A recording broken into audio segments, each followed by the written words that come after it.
Welcome to the Manatee County Bar Association Law Day Luncheon for the year 2012. Welcome to everybody.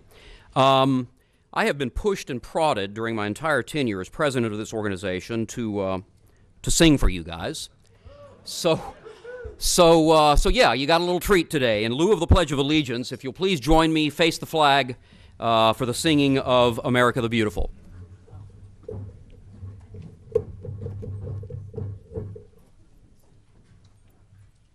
I do have my cheat sheet here with the lyrics. Oh, beautiful for spacious skies, for amber waves of grain, for purple mountain majesties above the fruited plain. America, America, God shed his grace on thee, and crown thy good with brotherhood from sea to shining sea. Oh, beautiful for patriot dream that sees beyond the years, thine alabaster cities gleam, undimmed by human tears. America, America, God shed his grace on thee, and crown thy good with brotherhood from sea to shining sea.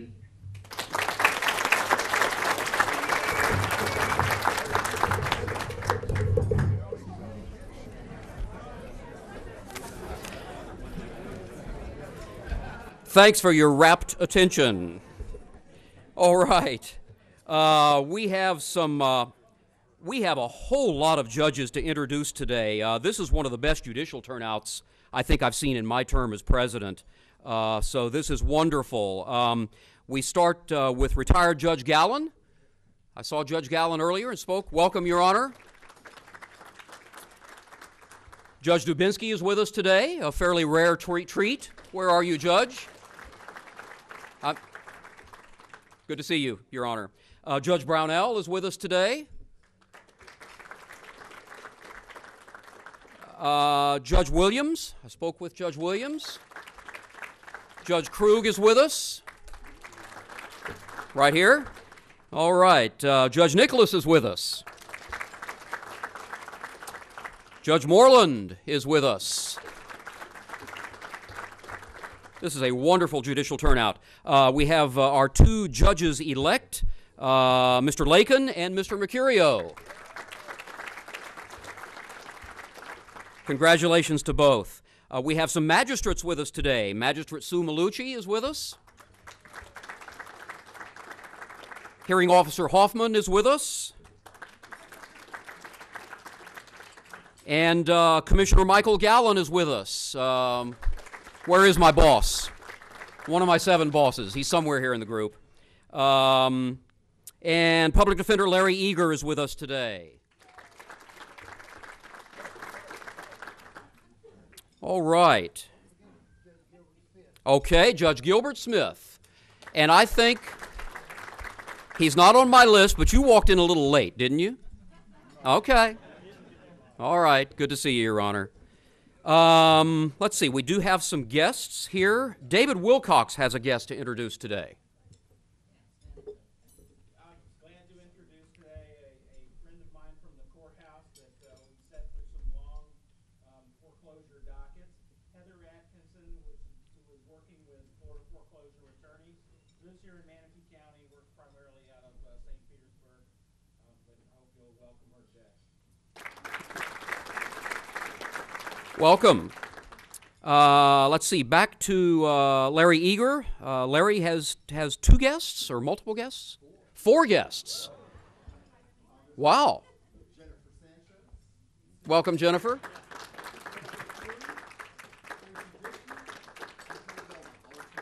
All right. Excellent.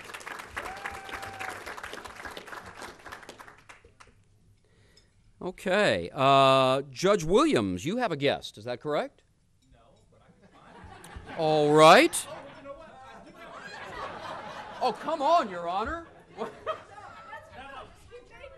Shall we call that one of those judicial moments? Charlie and Cypher, former public defender, and my former law partner is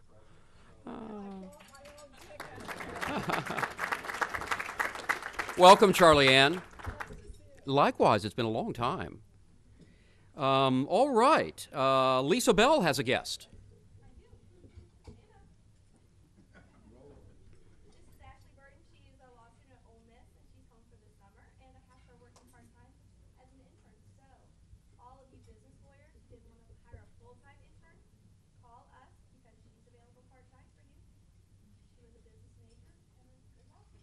All right. Welcome, Ashley. Let's see. Mary Levine has guests, plural? Okay. I have John Bernhardt and Austin Eason. Both of these fine young men are law clerks at our office this summer, and they are both entering in their third year of law school. Austin's at the University of Florida, and John is at Washington and Lee. All right. Welcome to both of you. Okay, let's see. Have we overlooked any guests that need introduction today? All right. Thank you. Let's see. Next up is a very special event. If Judge Dubinsky will approach the podium for the presentation of the Jim Slater Award for Professionalism in Criminal Law.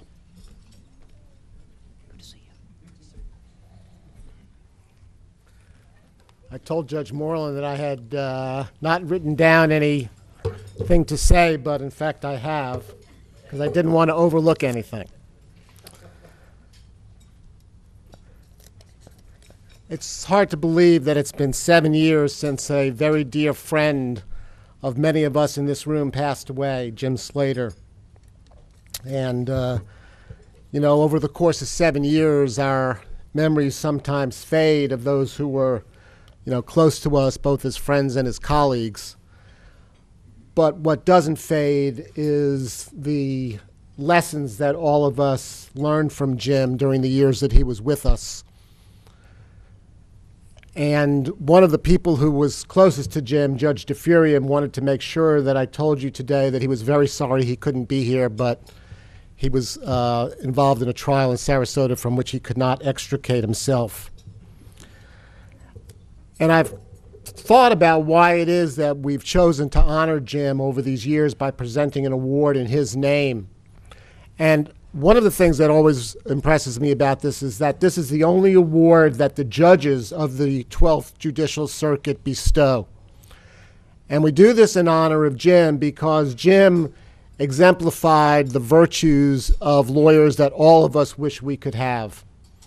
He was honest, he was forthright, he was vigorous in his representation of his clients. He was solicitous of the victims of the crimes of which his defendants were charged. He treated everybody with courtesy and with respect, including his opponents, opposing counsel, law enforcement, the judiciary. And I think that everybody who knew Jim well would agree that he was a gentleman to the nth degree. And so every year, the judges of the 12th Judicial Circuit want to recognize these qualities and these virtues by presenting an award to an attorney who exemplifies these. And it's the Jim Slater Award for Professionalism in the Practice of Criminal Law, because criminal law is sometimes looked on as the stepchild of the bar, and I don't think it gets the recognition from the community at large that it deserves, other than its fair share of opprobrium. So this afternoon we are recognizing a man who has devoted his entire legal career, over 30 years, to the representation of people accused of crimes. And as I thought about what I would say in describing this gentleman, there was one word that recurred constantly to me, and that is that he was imperturbable. Nothing ever seemed to faze this man as he practiced criminal law.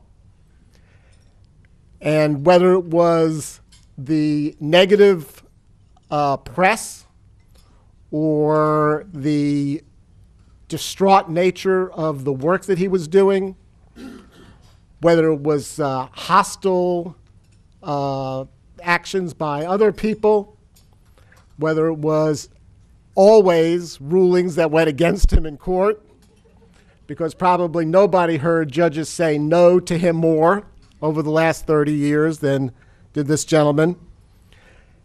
He took it all with an equanimity that all of us that were on the bench or was his colleagues could only strive to equal.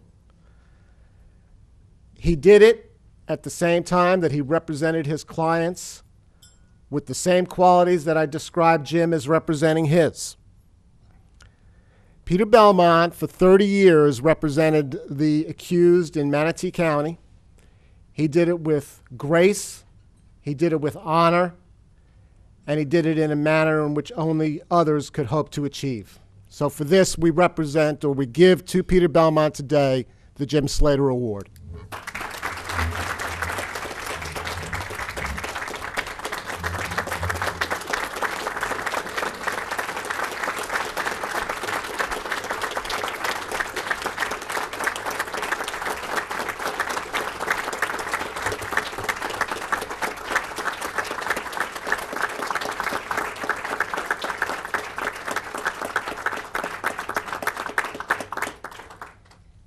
I thought Peter was going to leave the notes for what I'm supposed to say from here, but he took them away. Thank you. It's interesting to say that it's been 30 years of practice, and I'm about to embark on another career. I'm getting ready to have a party up in St. Petersburg where I live, and we've joking that I'm taking ideas for what to do next, and the two requirements are it have nothing to do with law, and I still have to have a beard.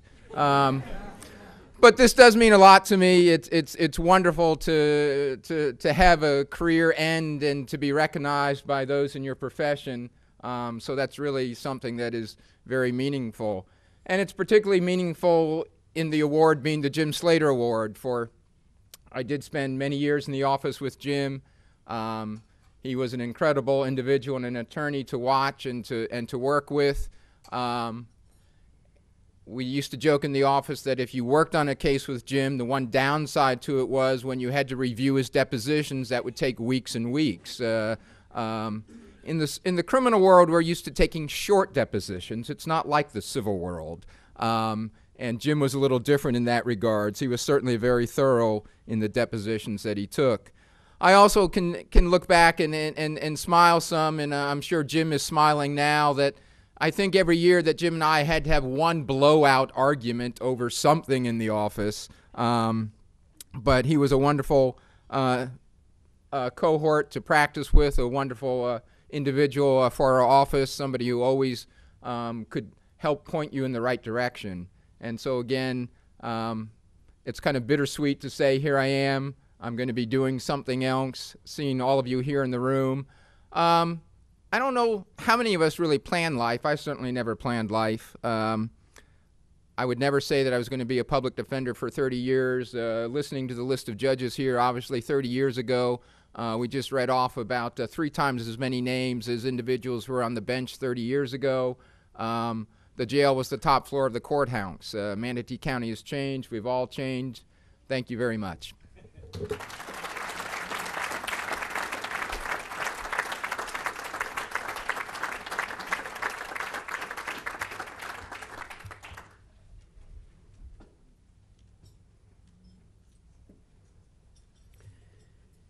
Peter and I actually practiced against one another in my former prosecution days, and so I just want to echo my thoughts about Peter as well. Wonderful guy, those trademark short sleeves and that beard.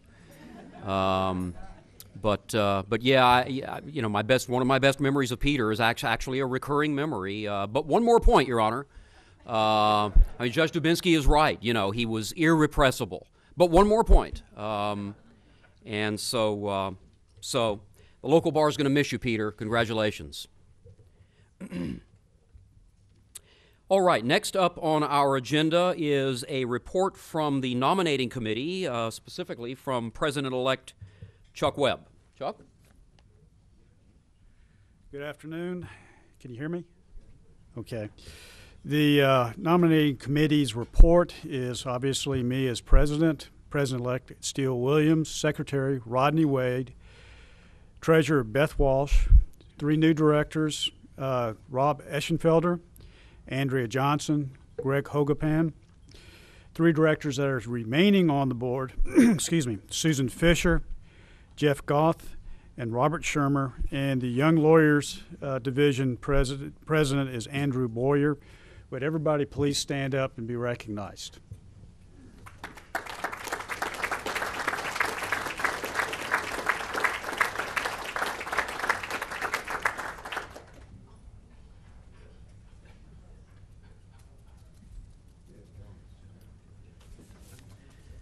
The typical protocol is that the slate of nominees that was just presented will be voted upon by the membership at the June membership meeting. All right. A couple of announcements. The Young Lawyers Division will hold their annual meeting and election of officers on Wednesday, June 20. All young lawyers that's age 40 years or less with an interest in board service should contact Fred Moore or the incoming YLD president, Andrew Boyer. So again, Young Lawyers Division, annual meeting and election of officers, Wednesday, June 20. There's an upcoming seminar, Intellectual Property for Corporate and General Practitioners, which is tomorrow, May 31, from noon to 1:30 at the Braden and Country Club. The presenter is local attorney Matthew Jenkins, board certified in intellectual property law. There is no cost for MCBA members to attend. Please let Sue Revel know if you plan to attend tomorrow. Buffet lunch is provided. 1.5 hours of CLE credit is being offered. So again, that's Intellectual Property for Corporate and General Practitioners tomorrow, Braden Country Club, noon to 1:30. Enjoy your lunch. We'll be back with you.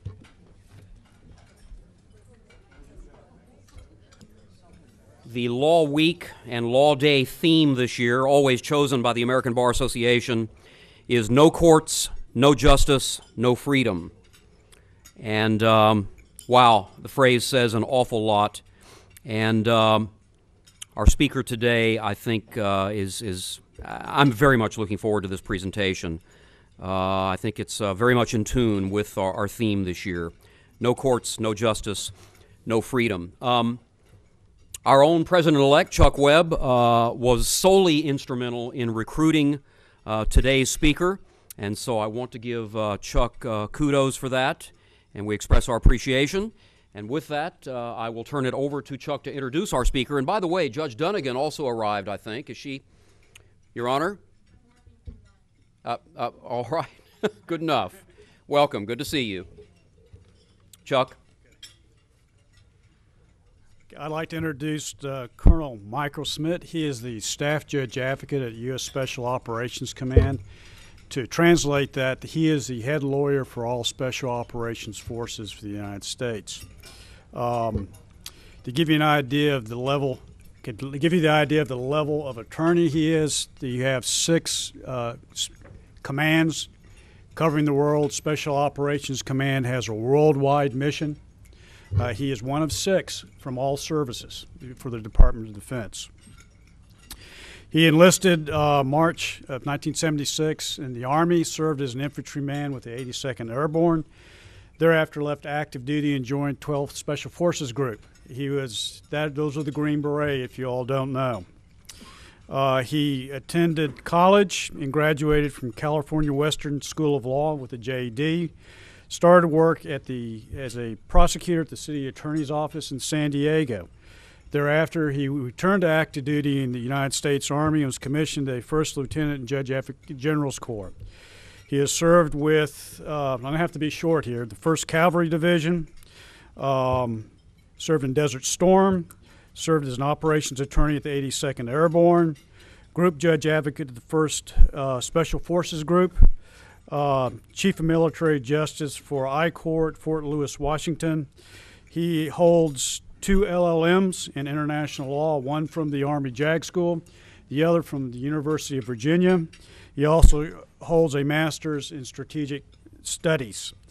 He has received 3 awards of the Bronze Star, a Defense Meritorious Service Medal, 7 awards of the Meritorious Service Medal, and he is a master parachutist and a Special Forces qualified soldier. Colonel Schmidt, that's all yours.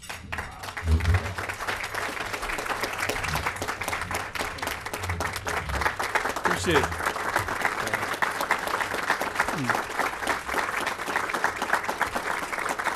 Thanks.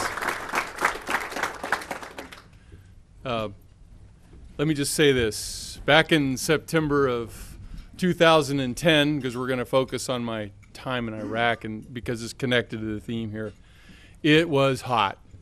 I mean, it was flat hot. In September of 2010, this particular day that I'm going to talk to you a little bit about, as we were getting ready to go out on a law of what we would call a rule of law mission, we knew that the temperature would rise to about 120 degrees, but it was a dry heat. It was the desert after all.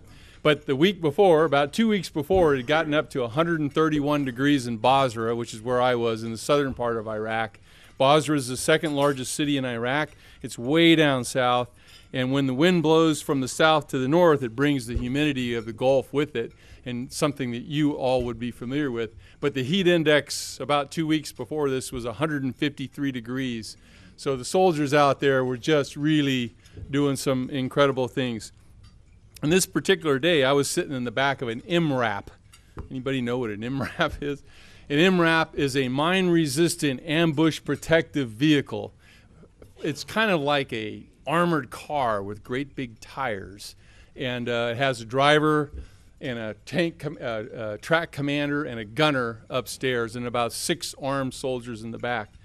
And we were about ready to leave in a convoy of about 4 of these MRAPs, a platoon of soldiers, and some assorted others that I'll tell you about. And you might ask yourself, what in the world was a lawyer doing dressed up in combat gear? Because I had, of course, carry my own firearm and body armor and helmets.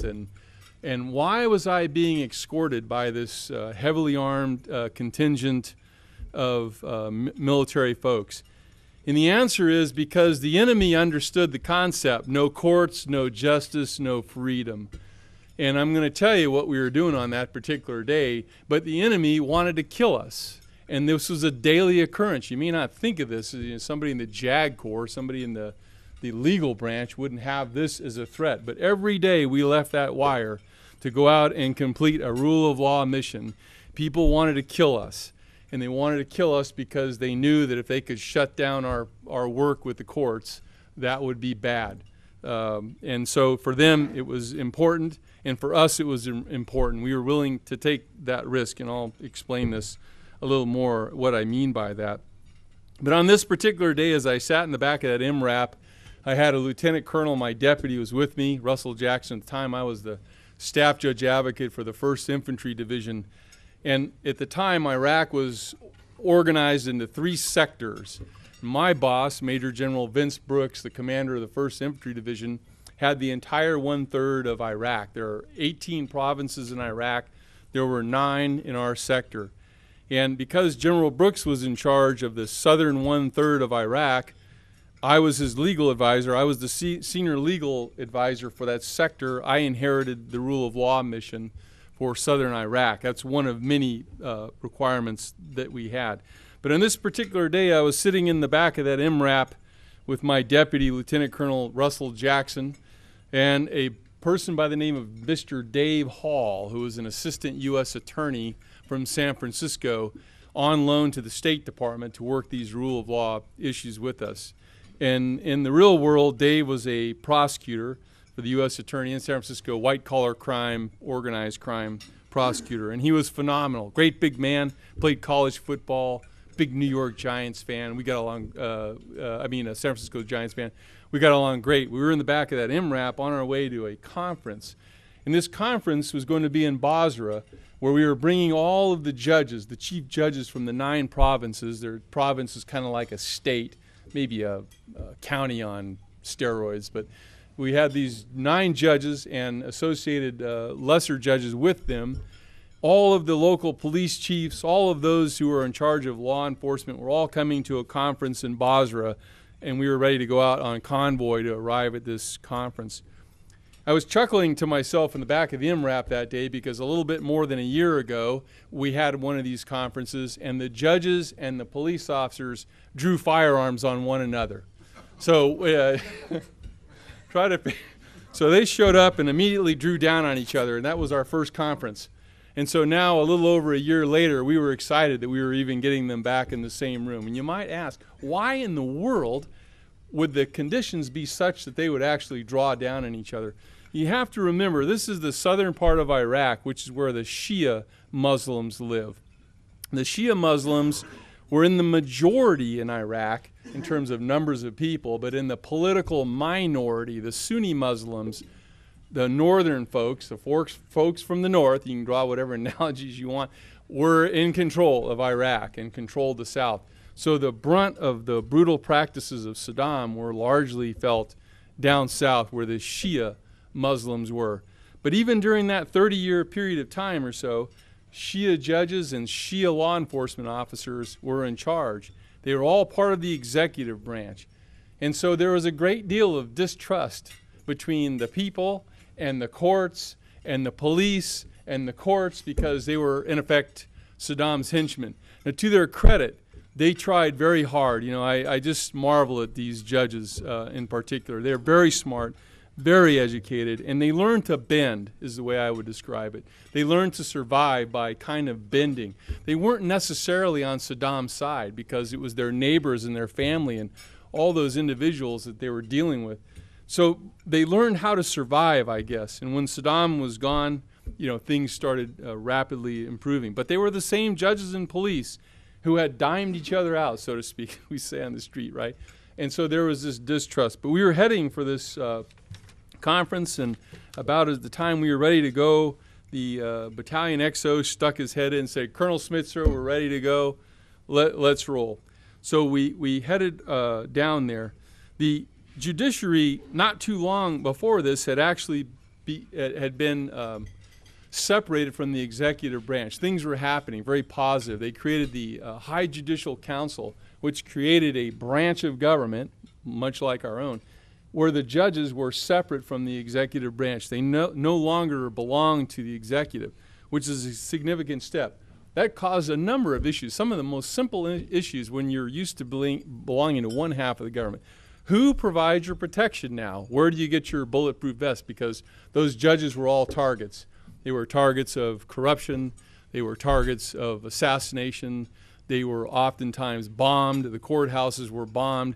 It took great courage to be a judge, as it does here. But imagine, if you will, that your life and your family's life were constantly at risk, which is the way it was for those judges. Because remember, just as we understood the concept of no courts, no justice, no freedom, so did the bad guys. And every organization targeted the judges and the crime labs and everything to do with justice and even real property, for that matter, people working in the real property world. Everything was a target because the bad guys understood this concept fully well. And so anyway, we had that. But we had this kind of mix, just because of time, I'm not going to go into too much detail. You feel free to ask questions anytime. I'll get into actually what some of our programs were here in a minute. I'm going to kind of zip ahead. But the southern part of Iraq was interesting. Most of the oil in Iraq really is in the south. Maybe 30% of the world's resources of oil are actually in southern Iraq. The two great rivers, the Tigris and the Euphrates, came together in Basra, so there was an agricultural zone, which is unusual for Arab cultures in general. They tend to be Bedouin-like. But in the south of Iraq, they're very agriculture oriented, and they have those resources. The other thing that makes southern Iraq very different is they share a religion with Iran. In Iran, they are Shia Muslims. In southern Iraq, they are Shia Muslims. But they are not the same. No way are they even close. They're different. One is Arab, one is Persian. They speak different language. They have different culture. The Iraqis in the south were very independent. And this is connected to this no court piece. They're very independent, very nationalistic toward Iraq, but very independent from Iran, and yet they had been brutalized by the Sunni Muslim. Also, you know, the only port in Iraq is down in the south. So the south was a very contested area, both for insurgents, for terrorists, for malign influences from Iraq. The southern part of Iraq was hotly contested, and strengthening the courts during that period of time was very important. In fact, let me tell you quick about my boss and why I say it was very important. My boss was General Brooks, who I told you before. And when General Brooks was given command of the lower third of Iraq, he immediately started what he called key leader engagements, where he had an extremely organized plan where from the governor to the head of the sanitation department and everybody in between was constantly assisted by U.S. Army and Marines and Air Force military officers and all the civilian experts there to help us out. He intended to influence all of those government agencies to the maximum extent possible to help them out with finances, etc., except one group, the courts. General Brooks realized that if it appeared as though he was trying to interfere with the Iraqi courts, that would backfire. And so for very pragmatic reasons, General Brooks was very interested in the courts, but he tagged me, the senior legal person, to deal with the courts. And the courts were off limits to the American entities in southern Iraq, except for those of us who were lawyers and he thought could speak the language, more or less, their language. But that didn't mean that he didn't think it was important. He believed that justice was the key, because the president's vision for Iraq was kind of along these lines. The president wanted to have a sovereign, stable, and secure Iraq with some sort of representative form of government, and one that would be a long-term partner with the United States. Now, only time will tell if all that occurred. But so General Brooks, in order to accomplish the president's vision, realized the courts were a true center of gravity to all of this. But again, he wanted to let the lawyers run with it. But for him, it wasn't justice for the sake of justice. General Brooks is a great man. He was very interested in justice. But he knew the pragmatic results. The reality on the streets were that if you didn't have the courts, you were going to lose the population. And he knew he had to do everything he could to support our efforts with those courts. And so we worked very hard. I had a lot of folks helping me. There were a lot of judge advocates from all branches of service in the southern part of Iraq, people from the State Department, Department of Justice. You might say, well, why was a military lawyer in charge of this? Because it was still considered a war zone, and we still basically owned the turf. All of the State Department attorneys were living on military installations. They got to and from work in our vehicles, in our aircraft, our protection, our money, etc. So kind of the effort was organized by us. But again, we had great experts. Every province had a provincial reconstruction team, and on that team there was at least one State Department lawyer. May not be an actual lawyer working for the State Department.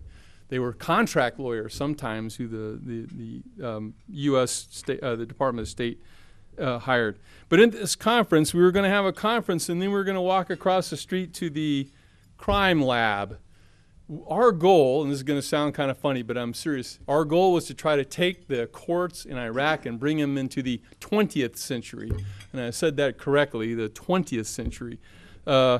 They didn't believe in forensic evidence as a general rule. The judges were absolutely convinced that confessions and witness statements were far more reliable than forensic evidence. They didn't believe in fingerprint evidence. I mean, some of the most fundamental concepts. When I say they, I mean many of them, most of them, not all of them.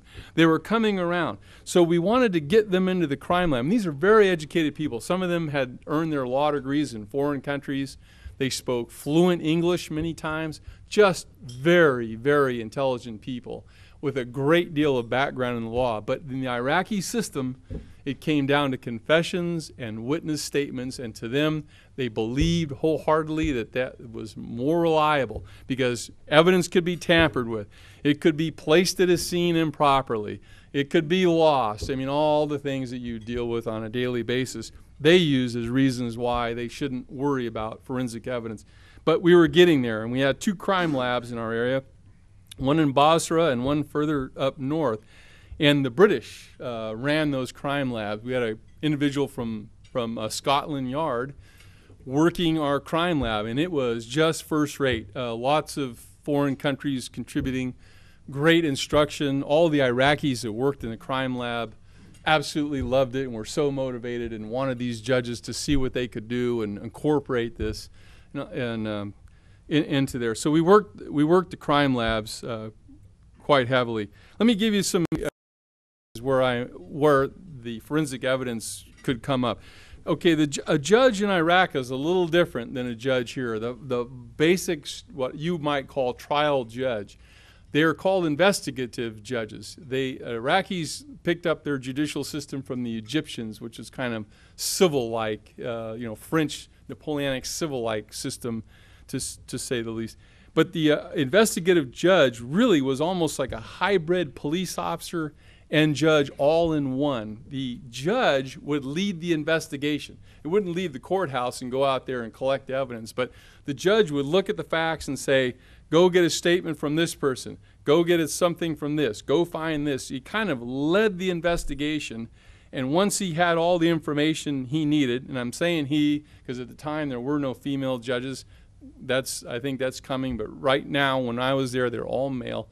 They would take this evidence and decide whether or not there was enough to find a person guilty of a crime. So they would take confessions, and there would be a prosecutor there and a defense attorney sitting there, and their function mostly was to keep the judge on track and make sure the judge was following all the rules. But it was not adversarial. The judge would decide what he needed to make a case one way or the other, and that's kind of how they would go. A defense attorney really earned their pay over there by getting their cases to trial, because in Iraq, when you were arrested for a serious crime, you may sit in prison for about 3 years before your case is ever heard. So a defense attorney who was really good would have that guy before a judge within a week or so, and then the judge would either find that there wasn't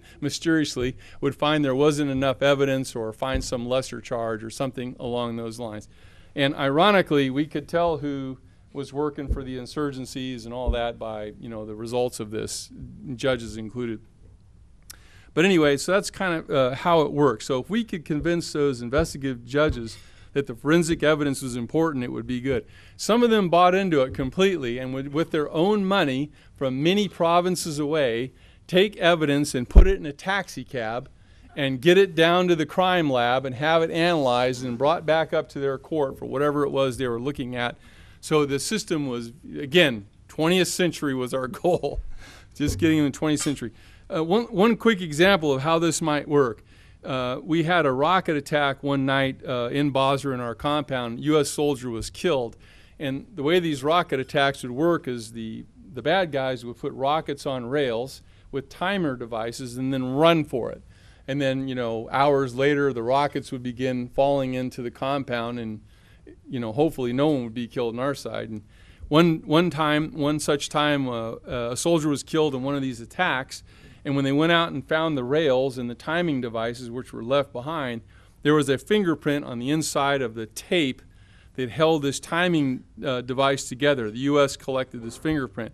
And running a fingerprint database, we actually found this guy from Desert Storm, from the first Gulf War. He had been an EPW in the control of the United States. So we had a print. We knew who the guy was. We had more than just that, but we knew this was the bad guy that had something to do with it. The judge would refuse to consider the fingerprints on that tape. And this judge was not a corrupt judge. This is a good judge. But his theory was, I don't believe the database from Desert Storm because your fingerprints change a lot over time, and so your database can't be right. And we'd say, sir, but we can bring you experts that will explain actually your fingerprints don't change that much over time. And he said, okay, well, good. Bring me an expert to talk to me about fingerprints. So we brought the expert in and talked about fingerprints and didn't believe anything the expert said. Just didn't believe the science. So he said, I want an Iraqi fingerprint expert. There were none. No such animal. They didn't use fingerprints. So we tried to get somebody at this lab I was telling you about to go in there and explain to the judge. Again, he just was not going to accept it. Not all was not lost. My deputy, who did believe in fingerprint evidence and believed that we had enough to go forward, swore out in an Iraqi court a statement that he believed that this guy had something to do with the death of this American soldier based on what he had seen. And the judge took it. He took that affidavit. Again, they're interested in affidavits, witness statements. So he wouldn't take the fingerprint evidence, but if he had an American lawyer say there is enough to believe this guy did this crime, he was willing to issue an arrest warrant and go from there. So it's a very different system. Okay, let me go through kind of the 10 areas that we worked. I'll go through them quickly because I know we're kind of running a little bit out of time here. But what I would ask you to understand, though, is the Iraqi judges, and I can't say now, I haven't been back there since January of 2011, I guess, very first day of so I don't know. But when I was assigned the rule of law mission, and again, I had a lot of people helping me. It wasn't just me. There were lawyers all over the southern one-third, people in the Army, Navy, Air Force, Marines, Department of Justice lawyers. We had a lot of retired police officers over there working as experts, trying to help them learn how to investigate. Because remember, if the judges don't accept forensic evidence, that should tell you that law enforcement has no idea how to collect, catalog, maintain. So while we were working with the judges trying to convince them that forensic evidence is the way to go, the police side of the house were working with the cops, courts, and corrections, as we referred to it. It's cops, courts, and corrections was our focus. All three of those I was trying to manage, but I'm focusing on the courts today because that's why we're here. Court infrastructure. We spend a lot of your taxpayer dollars, truthfully. I know that may not make you feel good. We spend a lot of your money trying to build courthouses or reconstruct them because they were in pretty bad shape. And truthfully, a lot of your tax dollars were used to destroy them in the first place as we bombed those cities and that sort of thing. So we were trying to restore much of what we had broken. But I thought it was ironic. One day I was in the Hall of Justice in Basra, a multi-million-dollar facility, beautiful facility, and a prosecutor started laying into me, telling me that we weren't doing anything to help them get their feet back on the ground as I'm standing in this multi-million-dollar facility going, oh, okay. Anyway, so court infrastructure, rebuilding. Crime labs. We tried to build those crime labs and more importantly, all the things related to the crime lab, the collection, the preservation of evidence, and anything to do with handling. And again, imagine the judge throwing his stuff in a taxi cab and just sending it to the crime lab. But that's kind of how they did it. Judicial security. We spent a lot of our time trying to organize protection for these judges because I'm telling you, it is just incredible, the bravery of these people. The police, the resilience is phenomenal. You know, somebody would throw a bomb at their vehicles or blow their front of their house up, and they'd be there the next day. It's just amazing. Warrant-based targeting. What we were trying to do toward the last part of my time in Iraq is doing everything through the Iraqis. You know, when you first get into a combat situation, you don't talk to lawyers and judges too much when you're deciding whether to drop ordnance on somebody. You go through a law of war analysis, but there are no judges, there are no prosecutors, there's no court system. There are people like me trying to apply the law to decide whether or not enough is there to use kinetic force. But once the conflict winds down, we start looking to you all to do it right.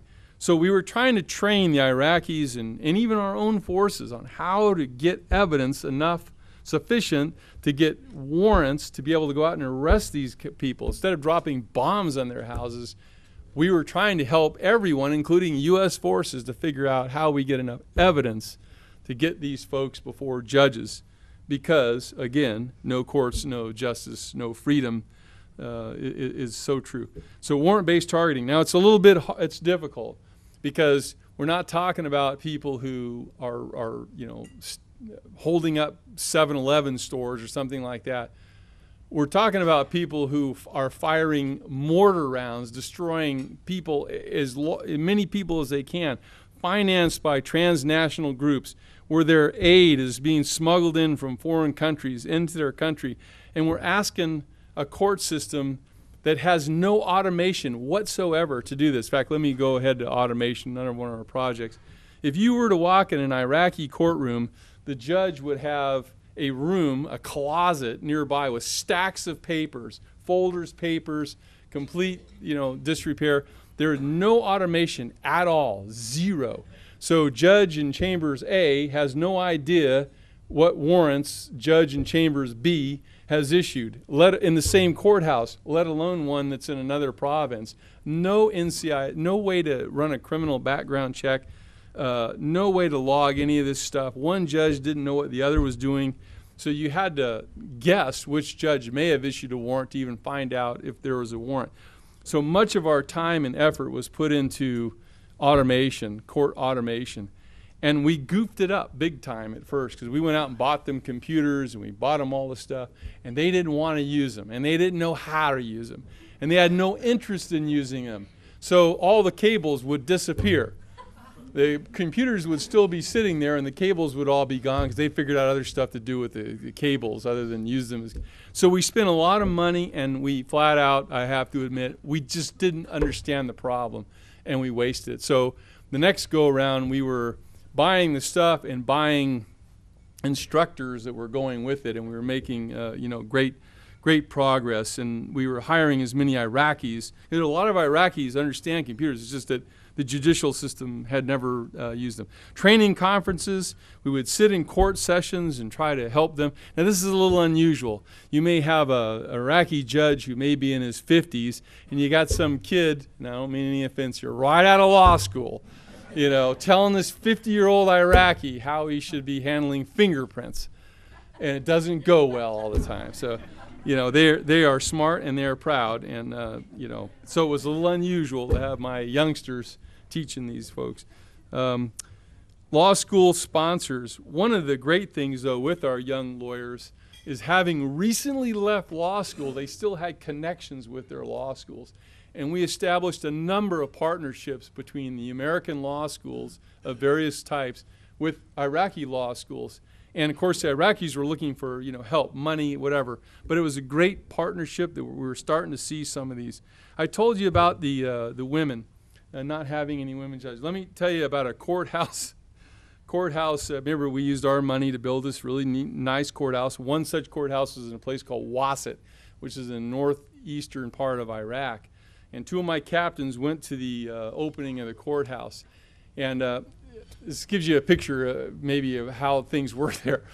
They went to the opening of this courthouse, and first they had one of the local imams outside of the courthouse on the courthouse steps do a religious ceremony, which included the sacrifice of 2 live goats. So they cut the throats of 2 goats. Their blood, somehow it's connected to their law. Blood, going down the steps of the courthouse building, and that was the religious part. Then they all went upstairs to the 3rd floor of the courthouse where they had the actual dedication of the courthouse. Well, there are women attorneys in Iraq. I don't know of any women judges. There may be some now, but there are women attorneys, and more. You're seeing more of it. And thank goodness. I mean this in a good way. So here we are. I wasn't there. These 2 captains told me they were at this courthouse dedication, and there were women lawyers in the crowd outside when they cut the throats of the goats and all that. And then when they went to the 3rd floor, which is where the actual, ceremony dedication took place, no women except one. There was one Iraqi female attorney upstairs, and her job was to serve cake. So they're still, and when I say we're trying to get them in the 20th century, it'll give you an idea of really what we're talking to. But there are many brave Iraqi women going to law school, doing the right thing. It'll change. It's just going to take some time. Access to justice. We had a number of access to justice programs trying to create in their local bar associations a pro bono mentality where they would try to help some of these Iraqis. There were a great amount of property law issues because there's always dispute. You know, the property issues were huge. And we were trying to get a handle on the criminal justice piece first, because our theory was if we could at least get our hands wrapped around the criminal piece, the property would follow. Many Iraqis said you got it exactly backwards. You need to figure out the property rules first, and then the criminal would follow. But that's, you know, we only had so much. The tribal system. In Iraq, there's kind of this parallel judicial system, the tribe. The tribe is still very important in Iraq, and my guess is in many parts of the Arab world. And the tribe can be more powerful and more important than the formal system. So in a rule of law scenario, though, we were trying to get them to understand that they needed to put away that tribal affiliation, that tribal, and rely more on the official recognized system. But what, you know, the tribes are powerful. We had a sanitation contract with a tribal system, or tribe that was going up and down the highways looking for IEDs, explosive devices that blow up and blow into the vehicles. And we had hired a tribe to help us patrol a given stretch of highway to look for these IEDs. Another tribe came along and said, we can do it for half as much as they can. So we hired the second tribe. And all of a sudden, we went from no IEDs along that stretch of highways to IEDs left and right. And the old tribe was offended that we had fired them, and they were the ones placing the IED on the road. So it's very dangerous, but you have to, in Iraq, understand the parallel authority, unofficial, indirect authority. But I just, you know, I'm going to shut this down, as I know, and of course you have questions, I'll be happy to answer them. But, you know, this is probably not a very good analogy, but when I'm walking around MacDill Air Force Base and I see a helicopter fly overhead or some jet, and I'll stand out there in the open and say, wow, that's really cool, you know, that's, you know, sounds of freedom. That isn't the way it works in many parts of the world. When you see an aircraft, you are ducking for cover. When I see a vehicle drive down my street with police all over it, I wave to the police officer, and I'm grateful that the police officer's driving up and down my street. Not in many places in the world. And it's because they don't have the courts. They don't have the systems that we have. And like I said, I can tell you from my own perspective, it really is a truthful statement. No courts, no justice, no freedom. And you see it firsthand in these countries that are struggling to get out from under the oppression of insurgencies. And, you know, you would be the first targets, I can guarantee you. This audience right here would be the target of assassination attempts, etc., were we to live in a foreign country. And so, you know, I think you ought to really find some great solidarity with your brothers overseas, and sisters, soon to be sisters, I'm sure, because the women are definitely making progress, the women's. But anyway, that's kind of the areas that we focused on. And I don't know if you have any questions or thoughts. I know I'm kind of shutting this down. We do have a central microphone here for any questions for Colonel Smith. Let's see if I left out anything that I wanted to cover. But, all right.